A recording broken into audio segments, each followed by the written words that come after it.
Hello friends, मैं चक कृपाणी पांडे अपने YouTube channel हमारी पुष्पवाटिका गोंडा में आप सबका फिर से हार्दिक स्वागत एवं अभिनंदन करते हैं।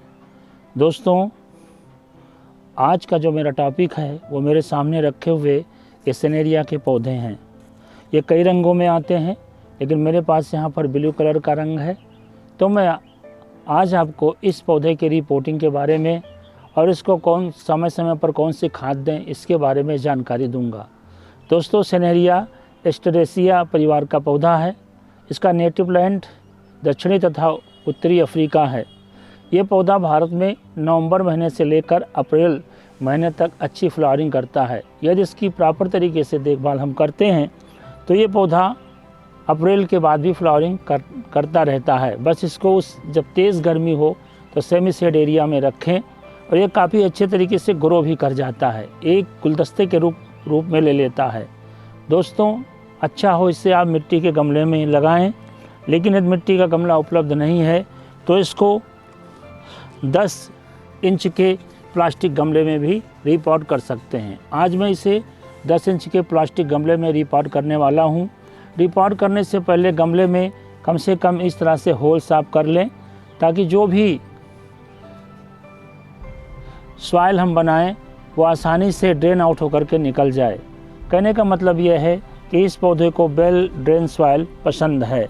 तो दोस्तों, वेल ड्रेन सॉइल बनाने के लिए हम किन किन चीज़ों का प्रयोग करेंगे, आज हम इसके बारे में जानकारी प्राप्त करते हैं और फिर कौन से फर्टिलाइज़र हमें देने हैं इसके बारे में भी हम जानकारी प्राप्त करते हैं। ये सेनेरिया का पौधा बहुत ही खूबसूरत होता है, बहुत ही अच्छा लगता है और ख़ास तौर से ज़्यादातर ये नीले कलर में ही मिलता है, लेकिन अगर आप नर्सरी पे जाएंगे तो आपको कई रंगों में भी उपलब्ध होगा। देखिए, मैं आज आपको बताने वाला हूँ कि कौन कौन से हम इसमें वेल ड्रेन सॉइल मिलाते हैं। तो ये एक हम बड़ा सा तसला ले लेंगे, इसको हम कहते हैं, और इसमें हम 30% गार्डन सॉइल का प्रयोग करेंगे। बिल्कुल सूखी हुई गार्डन सॉइल होनी चाहिए, 30% ही प्रयोग करेंगे इसमें, क्योंकि ज़्यादा यदि आप गार्डन सॉइल का प्रयोग कर देंगे तो फिर आपका पौधा पानी ज़्यादा भर जाने के कारण मर भी सकता है। गार्डन सॉइल का प्रयोग करते समय इस बात का विशेष ध्यान रखें कि उसकी अच्छे तरीके से आप सफाई कर लें। गार्डन सॉइल की अच्छे तरीके से सफाई कर लें। ये 30% गार्डन सॉइल मैंने ले लिया है, आप देख लीजिए। अगर आप नाप से लेना चाहें तो मेज़रमेंट के लिए कोई भी गिलास या कोई भी कटोरा या कोई भी चीज़ आप मेज़रमेंट के लिए ले सकते हैं कि उसमें कितना आएगा, उस हिसाब से आप इसको नाप भर सकते हैं। अगर सॉइल बनाने के बाद थोड़ी सी सॉइल कम पड़ती है तो उसमें आप गार्डन सॉइल ऐड कर सकते हैं या वर्मी कंपोस्ट ऐड कर सकते हैं, या जो भी इस चीज़ में मिलने वाली चीज़ें हैं उन चीज़ों को आप आसानी से मिला सकते हैं। तो दोस्तों, ये मैंने कंप्लीट कर लिया है। अब इसमें हम मिलाएंगे 30% कंपोस्ट। मैं हमेशा अच्छा कंपोस्ट प्रयोग करता हूँ, ये देख लीजिए।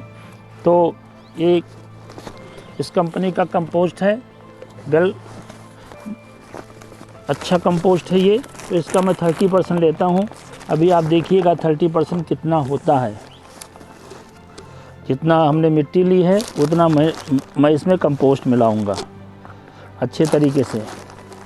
कंपोस्ट खाद पड़ने से इसमें तमाम तरीके के न्यूट्रिशंस इसको पौधे को मिल जाते हैं और पौधे को कोई अलग से फिर ज़्यादा फर्टिलाइज़र देने की ज़रूरत नहीं होती है। तो ये देखिए, हमने इसमें लगभग 30% कंपोस्ट मिला लिया है। इस कंपोस्ट को इधर रखते हैं। अब हमें क्या मिलाना है, कोकोपीट। कोकोपीट भी हम 30% की मात्रा में मिलाएंगे। ये देखिए, कोकोपीट अच्छा सा, इसको भी हम इसमें मिला देंगे 30%। अब जो 10% बचा है उसमें ये हम परलाइट मिलाएंगे। परलाइट ख़ास तौर से गर्मियों के लिए होता है, जो पौधों में पानी को शोषित करके रखता है और समय समय पर वाटर रिलीज़ करता है उसकी आवश्यकता के अनुसार। तो हम इसमें लगभग 10% परलाइट मिला देंगे। यदि आपके पास परलाइट उपलब्ध नहीं है तो कोई बात नहीं, आप परलाइट मत मिलाइए। यदि परलाइट है तो आप परलाइट मिलाइए। अब देखिए, इनको अच्छे तरीके से हम मिला लेते हैं। पौधे का सॉइल आप अच्छा बनाइए, क्योंकि पौधे की ग्रोथ पौधे की हर चीज़ इसके सॉइल पर ही निर्भर करती है। जिस तरह से इसको खाना प्रोवाइड करेंगे उसी तरह से ये पौधा आगे की ओर बढ़ेगा, आपके बाग बगीचे को सुंदरता प्रदान करेगा।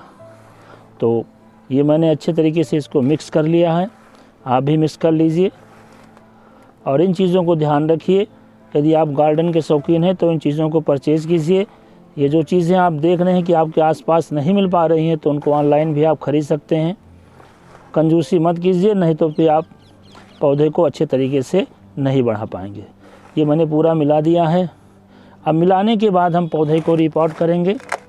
इसके लिए हमने 10 इंच का प्लास्टिक का एक गमला लिया हुआ है। अब इसके होल में हम कभी भी क्ले पॉट का टुकड़ा रख देते हैं तो कभी हम इसमें सेंडर डाल देते हैं।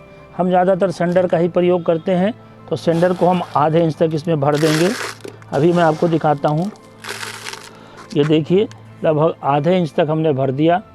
अब इसके बाद हम जो हमारे पास बनी हुई ये सॉइल मिक्सचर है, उस सॉइल मिक्सचर को हम आधा डालेंगे। आधे गमले को हमने भर दिया, ये देख लीजिए। अब हम इनमें से कोई एक गमला लेंगे। ये गमला हमने लिया हुआ है। इस गमले को निकालने का तरीका हम आपको बताते हैं। जब इस जो पत्तियां इसकी सूख गई हैं उसको कायदे से हम निकाल लें। अब हम गमले को कैसे निकालेंगे इसकी भी जानकारी आप कर लीजिए। एक आप पॉट ले लीजिए छोटा सा, और इसके नीचे आप हाथ लगा दीजिए और थोड़ा सा ठोकर दीजिए, गमला अपने आप निकल जाएगा। ये देखिए पूरा गमला निकल गया। इसके हम नीचे के सॉइल को हटाएंगे। अभी इधर पानी बहुत बरसा है तो बिल्कुल गीला है सॉइल। इधर बहुत बरसात हुई है तो पानी थोड़ा गीला है। इसकी मिट्टी को हमने हटा दिया क्योंकि हम इसको नए सॉइल में लगाने जा रहे हैं, तो इसकी मिट्टी को हमने लगा दिया। जब इसकी जड़ें दिखने लगे, ये देख लीजिए, इसकी जड़ें दिखने लगे तो हम मिट्टी को हटाना बंद करेंगे। हम इसको प्लेस करेंगे और इसके अगल बगल से सॉइल की मिट्टी को, गमले की सॉइल को जो हमने बनाया है उसको भरेंगे पूरी तरीके से। ये काम आप बहुत ही आराम से करें, कोई जल्दी नहीं है। सीख लीजिए प्रॉपर तरीका, उसी के अनुसार किसी भी पौधे को आप लगाइए। जल्दबाजी में पौधे का नुकसान होने का खतरा रहता है और साथ ही साथ पौधा का रूट भी डिस्टर्ब हो जाएगा तो पौधा फिर पकड़ेगा नहीं। एक बात का इसमें विशेष ध्यान रखें कि नीचे की पत्तियां यदि पीली पड़ रही हैं या नीचे की पत्तियों में कोई भी बीमारी लगी हुई है तो आप उन पत्तियों को हटाते रहेंगे अच्छे तरीके से।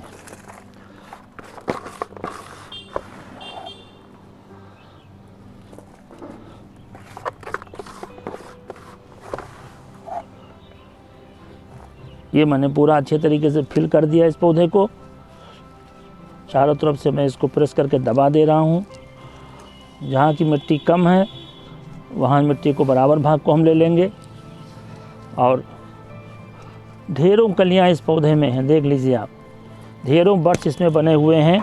और ये जब बड्स पूरे खिल जाएंगे, आप नज़दीक से देखिए कितने बड्स इसमें बने हुए हैं, कितनी सारी कलियाँ बनी हुई हैं। और ये पूरा जब गमला फूलों से भर जाएगा तो बहुत ही अच्छा लगेगा। और जो भी कलियां सूखती जाएं उनको आप कैंची की सहायता से या किसी कटर की सहायता से आप निकालते रहें ताकि पौधा नई कलियां प्रोड्यूस करता रहे। तो दोस्तों ये मैंने इसको लगा दिया है, आप देख लीजिए कायदे से। और यहाँ पर ये बीच में देखिए एक कली सूख गई है तो इसको मैं हाथ से इसे निकाल दूंगा। देखिए ये मैंने निकाल दिया है। आप हाथ से न निकालें, कैंची का प्रयोग करें और कैंची से ज़्यादा आसानी होती है पत्तियों की। अब इसमें कुछ पत्तियां मैं आपको दिखाना चाहता हूं जो पत्तियां हमारी ख़राब हो रही हैं। जैसे ये पत्ती आप देख लीजिए, ये पत्ती हमारी ख़राब हो रही है तो इसको मैं हाथ से तोड़ के निकाल देंगे ऐसे ऐसे। ये जितनी पत्तियां आप कम रखोगे उतना पौधा अच्छे तरीके से ग्रो करेगा। और इन पत्तियों को मैंने निकाल दिया है कायदे से, आप देख लीजिए।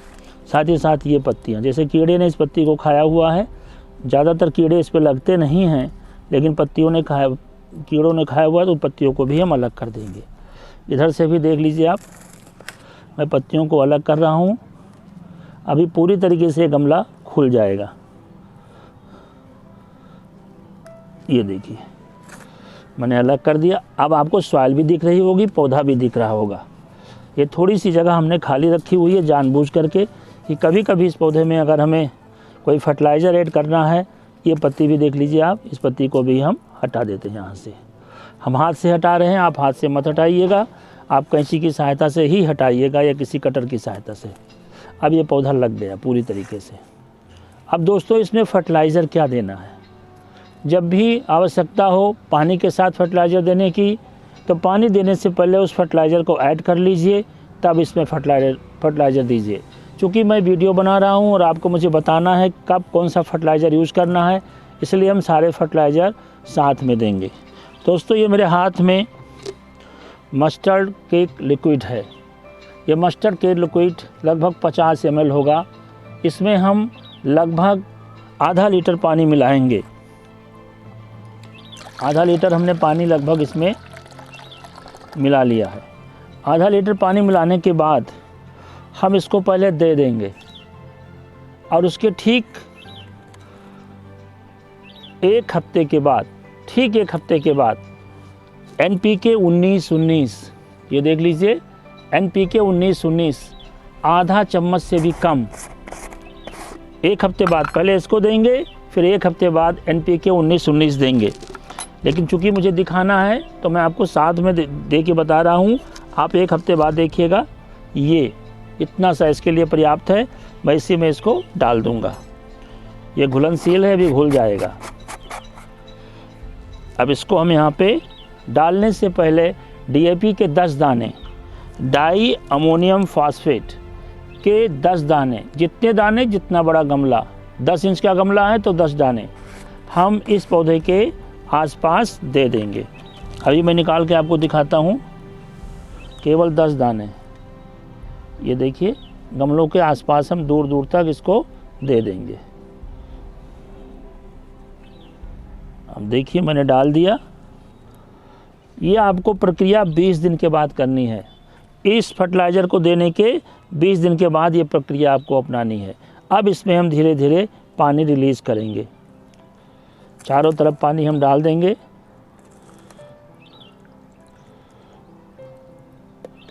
अभी जितना भी पानी बचा होगा वो सब ड्रेन आउट होके निकल जाएगा।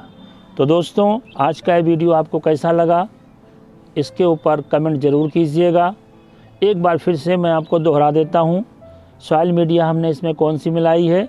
हमने 30% गार्डन सॉइल मिलाया है, 30% हमने वर्मी कंपोस्ट मिलाया है और 30% ही हमने कोकोपीट मिलाया है। 10% हमने परलाइट लिया है। इसको मिला करके हमने इस पौधे के लिए सॉइल मिक्सचर तैयार किया है। इसके बाद हमें क्या क्या इसको फर्टिलाइज़र देना है, तो सबसे पहले मस्टर्ड केक लिक्विड कम से कम 4 दिन का भिगा हुआ हो, वो 50 ml ले लीजिए आप और आधे लीटर पानी में मिला करके इसमें देना है। उसके एक हफ्ते के बाद NPK 19-19-19 लगभग आधे चम्मच से भी कम आपको इसमें 10 दिनों के बाद देना है। और इसके बाद फिर DAP के 10 दाने हर 20 दिनों के बाद इसमें आपको देते रहना है। फिर आपका पौधा बहुत अच्छे तरीके से चलेगा और इसको कोई फर्टिलाइज़र की ज़रूरत नहीं है। दोस्तों हमेशा इस पौधे को पानी उतना ही दीजिए जितना इस पौधे के लिए पानी ज़रूरत है। जैसे अभी ठंडी का महीना है तो एक बार पानी दे दीजिए, फिर आप 5-6 दिनों तक इसमें पानी नहीं देंगे। इसके सॉइल को आप चेक करते रहेंगे, यदि पानी की ज़रूरत हुई तो आप पानी देंगे, नहीं तो पानी नहीं देंगे। जैसे जैसे गर्मियाँ बढ़ेंगी तो आप दूसरे दिन इसमें पानी दीजिए, फिर और गर्मी बढ़ेगी तो फिर रोज़ पानी दीजिए। जब ज़्यादा गर्मी हो जाए तो इसे सेमी शेड एरिया में रख दीजिए और फिर उसी के अनुपात में आप पानी देते रहेंगे। जितना इसको ज़्यादा पानी देंगे उतना पौधा ख़राब हो जाएगा। जितना अच्छे तरीके से कम पानी देंगे पौधे के अनुसार, उतना पौधा आपका ज़्यादा दिनों तक सर्वाइव करेगा। दोस्तों आज का ये मेरा वीडियो आपको कैसा लगा? यदि अच्छा लगा हो तो इसको लाइक कीजिए, शेयर कीजिए। यदि मेरे चैनल पर नए आए हों तो इसको सब्सक्राइब कर लीजिए। आज का आपको वीडियो देखने पर बहुत बहुत धन्यवाद। आपका दिन शुभ हो।